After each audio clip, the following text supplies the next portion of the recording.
મેં નજી જો અત્યારે બાંધી લીધું ને અત્યારે બેહી ગઈ છું શાક ખર્ચો કરવા ગઈ એડિટિંગ મફતમાં શીખવા જાય ને આ ખર્ચો કરીને આવે છે ઢગલા ને ઢ છે ઈશાન મહિના હતા ને તો ઈશાન કોરોના થઈ ગયો તો લે હેલો ફેમિલી, ગુડ મોર્નિંગ, જય શ્રી કૃષ્ણ, રાધે રાધે. કેમ છો બધા? મજામાં ને? આઈ હોપ કે તમે બધા મજામાં જશો.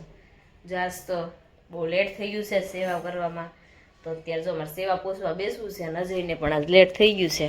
જય શ્રી કૃષ્ણ. જય શ્રી કૃષ્ણ. આજ ઘણું બધું લેટ થઈ ગયું છે. કેટલા વાગે નથી ગયો પણ ઘણું બધું લેટ થઈ ગયું છે. જગણોથી હમણાં જાગવાનું કરવું પડશે ગમે એમ કરે.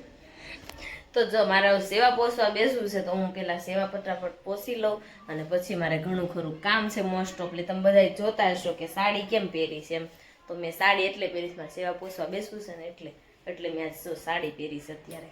તો ચાલો હવે હું થોડી વારમાં પછી મળવી. જો અત્યારે છે ને સેવા પૂજા કરીને થઈ ગઈ છું હું ફ્રી. કામ પણ મોસ્ટ ઓફલી બધું જ પતી ગયું છે.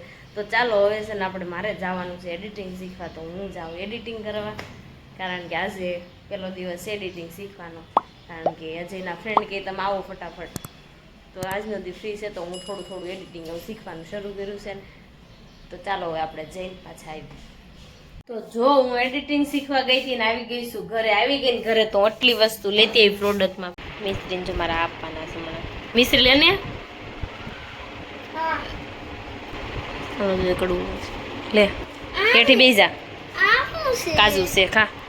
કાજુ આવે ખા, એમને ખાવાના હોય. એમને હોય મોઢા શાક તો ખરી જરીક.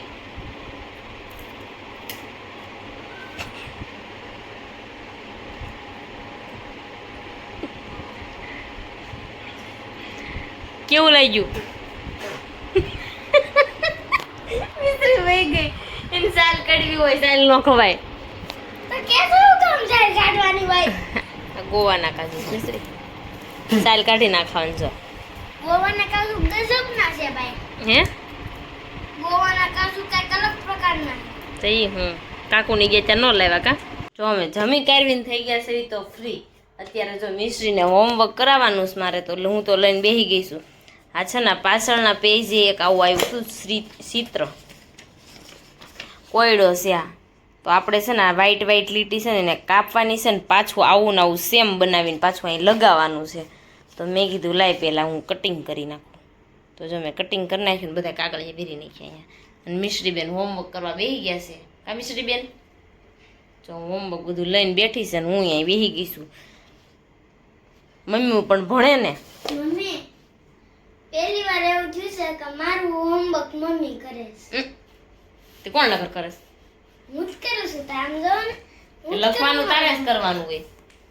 આવું ચોટાડવાનું ચિત્ર દોરવાનું ને એવું આપણે અમારે કરવાનું હોય. તો ચાલો હવે હું અહીં લગાવી દઉં. જો આપણે જમી કાઢીને મસ્ત મજાના કમ્પ્લીટ થઈ ગયા છે ને, અને ઈશા છે ને આજે એડિટિંગ શીખવા ગઈ હતી.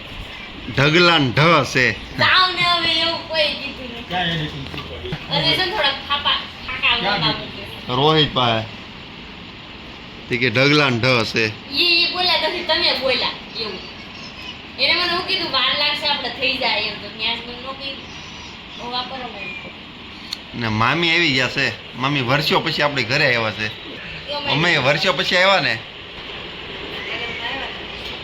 લગ્નમાં આવ્યા એટલે લગ્નના ઘણા સમય થઈ ગયો. અઢી મહિના 3 મહિના. ના ના મામી હમણાં આવ્યા હતા. ને મારા એનો પોયરો આવી ગયો છે ને એનો પોયરો આવી ગયો છે. આમ જો રાજા મહારાજાની ઘોડે તે ખવડાવવું પડે. આમ જો ને મિશ્રી ખાય છે. ઓય નજીક આવો. મફત આવતો. મફત નથી આવતો. હાલે મિશ્રી લઈ લે. બોલો મમ્મી.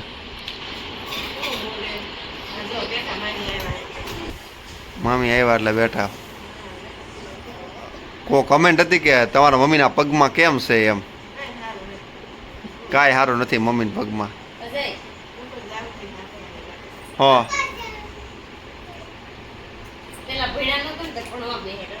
હા ભણવામાં બેહ્યા છે.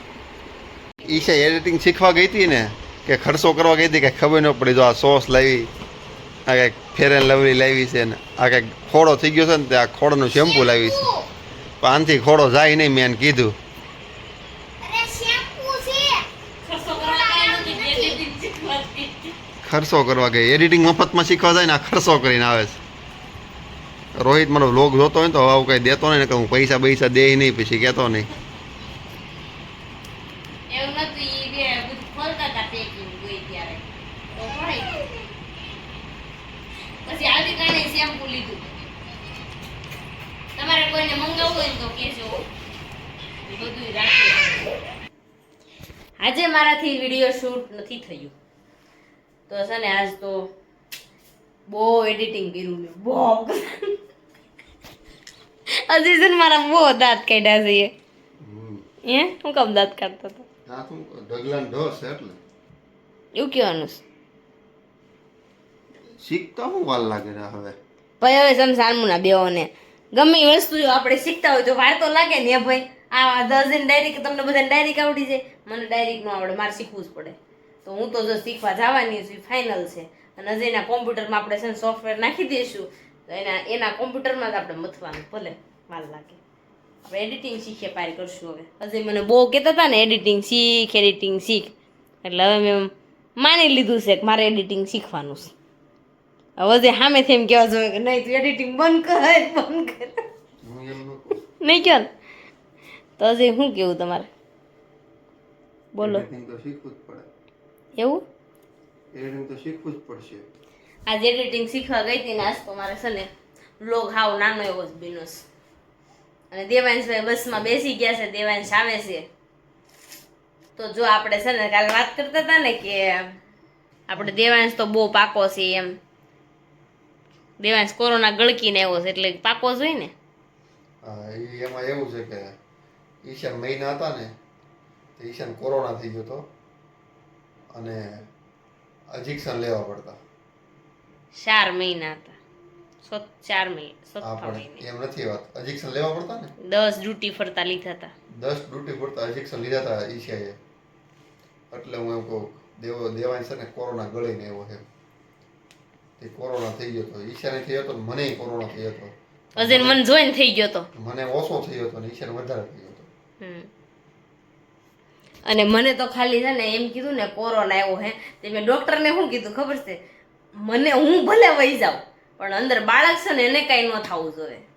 તો ડોક્ટર કે તો બેન તમે શાંતિ રાખો, બાળક 4 મહિનાનું થયું છે, જીવે નહીં તો તમે મરી જાઓ. તો કે મેં કીધું કાંઈ વાંધો નહીં, આપણે ઉપરવાળા ઉપર છોડી દીધું હતું તો આપણે જો દેવાંશ અત્યારે મોટો પણ થઈ ગયો છે. અને એ દિવસો કાંઈ ગયા છે મારા, રોઈને જ મેં કાઢ્યા છે. કોરોના થયો ને ત્યારે મને ખાતી બહુ તો કે અરે હા કોરોના થયો ને એટલે હું ખાતી એટલે ગજબ ખાતી બાપ. નકરું ખાવું જ કરતી. રાતે 3-4 વાગે ઉઠીને હું એમ કહેતી મને ભૂખ લાગી, ખાવું જેટલું મને હાલતું કોણ જાણે. કોરોના થયો બધાને ખાવું ન ભાવતું, એને બદલે મને વધારે ભૂખ લાગતી.